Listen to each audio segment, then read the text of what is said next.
Hello students, welcome back to our channel Maths by Shravan Vatambedu. ఈ video లెక్చర్లో మనం testing of హైపోథసిస్లో ఒక problem చూద్దాం. రీసెంట్ ఎక్స్టర్నల్ ఎగ్జామ్ క్వశ్చన్ ఇది. అసలు టెస్టింగ్ పైన మనకు క్రిస్టల్ క్లియర్గా మన ఛానల్లో చాలా క్లియర్గా ఏ టెస్ట్ ఎలా ఐడెంటిఫై చేయాలి విత్ క్వశ్చన్స్ చాలా వీడియోస్ ఉన్నాయి. ఆ వీడియోస్ లింక్స్ డిస్క్రిప్షన్లో పెడతాను, అక్కడ చూడండి. సో ఫస్ట్ మనకు test 2 types, small sample, large sample. First మనం ఇది లార్జ్ శాంపులా స్మాల్ శాంపులా డిసైడ్ అవ్వాలి. దానికి మనకిచ్చినటువంటి శాంపుల్ సైజ్ చూడాలి. ఇది కానీ 30 కంటే ఎక్కువ ఉంటే ఇది లార్జ్ శాంపుల్ టెస్ట్. సో ఇది లార్జ్ శాంపుల్ టెస్ట్, 30 కంటే ఎక్కువ ఉంది. ప్లస్ డేటాలో మీకు 2 శాంపుల్స్ ఇస్తే డిఫరెన్స్ ఆఫ్ మీన్స్ అలా ఉంటుంది, అలా ఇవ్వలేదు. ప్లస్ ఇక్కడ క్రిస్టల్ క్లియర్గా నల్ హైపోథసిస్ ఏం తీసుకోవాలి, H0 టెస్టింగ్లో ఫస్ట్ స్టెప్ ఇది. H0 ఏం తీసుకోవాలో క్రిస్టల్ క్లియర్గా క్వశ్చన్లో ఇచ్చేశారు. అంటే ఒక మీనే ఇచ్చున్నాడు, పాపులేషన్ మీన్. కాబట్టి ఇది ఏమవుతుందంటే large sample test, especially single mean test. Okay, large sample Z test అంటాం దీన్నే. H1 ఇచ్చేశాడు.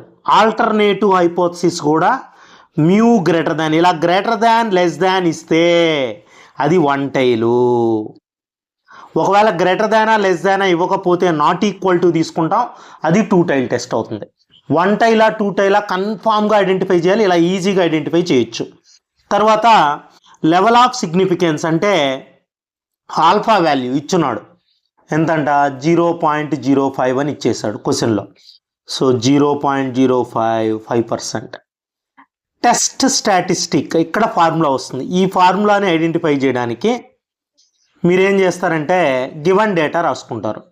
గివన్ డేటాలో ఎన్ ఇచ్చారు, size of the sample 64, sample mean క్వశ్చన్లో ఉంటుంది, ఇక్కడ ఇచ్చున్నాడు శాంపుల్ మీన్. ఇక్కడ ద మీన్ అండ్ ఎస్డి, ఫస్ట్ది మీను తర్వాత ఎస్డి.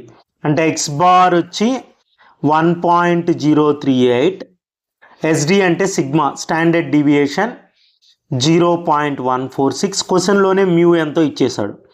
ఈ డేటాతో మీరు రాసే జెడ్ టెస్ట్ ఫార్ములా ఏంటంటే X bar minus mu by X bar minus mu by sigma by √n. ఇదే ఫార్ములా, ఇదే డేటా ఉంది మీ దగ్గర.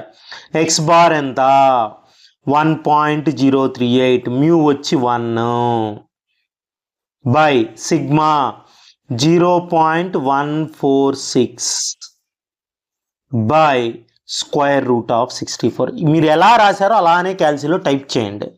ఎలా రాశారు, ఫస్ట్ డివిజన్ సింబల్ తీసుకొని, ఓకేనా, 1.038 మైనస్ 1.000 బై 1 అని రాసినా ఓకే, 0.146.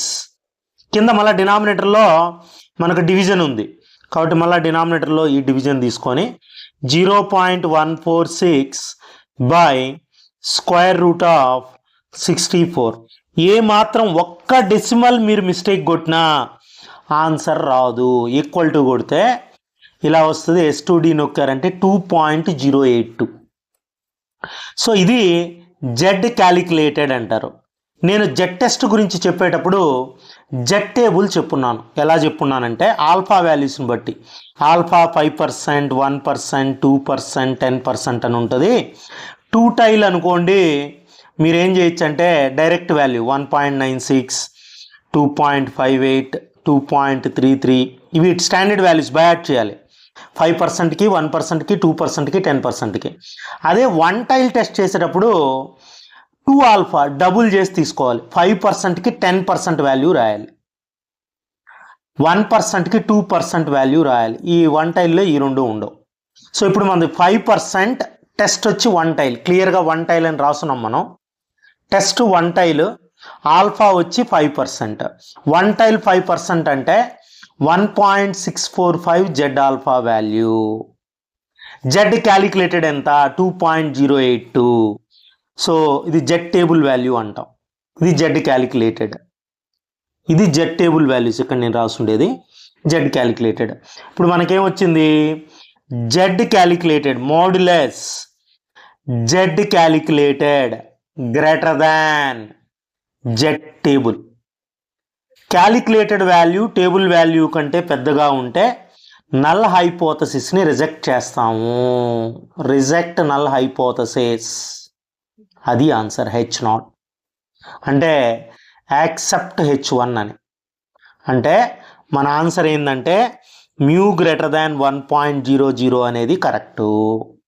ఇలా ఈజీగా టెస్టింగ్ చేయొచ్చు. ఇదే ప్రాబ్లం మనకు ఎక్స్టర్నల్లో 10 మార్క్స్కి ఇచ్చారు, 10 మార్క్స్కి.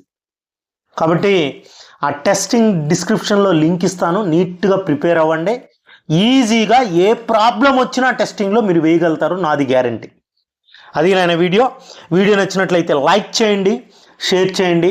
ఫస్ట్ టైం మన ఛానల్లో చూస్తున్నట్లయితే సబ్స్క్రైబ్ చేసుకోవడం మర్చిపోకండి. Thanks for watching.